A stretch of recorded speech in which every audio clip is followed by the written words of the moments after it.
আজকের topic rheumatoid arthritis. এটি এক ধরনের অটো ইমিউনি ডিজিজ।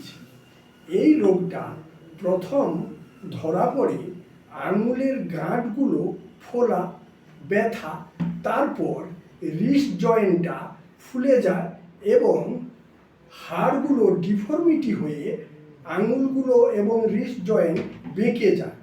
তারপর কোনো একটা হাঁটু ধরে যায় এবং হাঁটুটার মধ্যে হাড় বৃদ্ধি হয়ে যায়, হাড়ের একদম ডিফর্মিটি হয়ে যায়, মানুষ চলাফেরা করতে পারে না।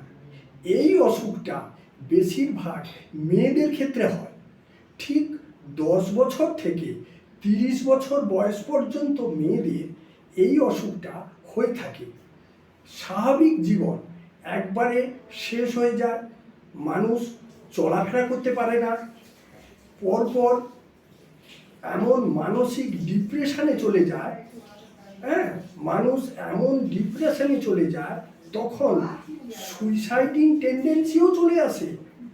আর সেই পেশেন্টকে তার বাড়ির লোক অবহেলার চোখে দেখে।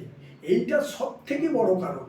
আমরা ছেলেরা আমাদের ছেলেদের কোনো অসুখ হলে বাড়ির সবাই খুব যত্নে রাখে, কিন্তু কোনো একটা মহিলা পেশেন্টের এই অসুখ হয়ে গেলে সে যখন কিছুই করতে পারে না, তার প্রতি সবার ভালোবাসা নষ্ট হয়ে যায় আর সেই মেয়েটা খুব অসহায়ের মধ্যে জীবন কাটায়।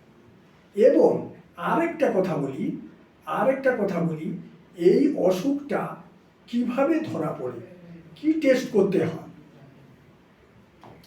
RA ফ্যাক্টর পজিটিভ ধরা পড়ে, ব্লাড টেস্ট করলে RA ফ্যাক্টর পজিটিভ এবং HLA-B27ও পজিটিভ হয়।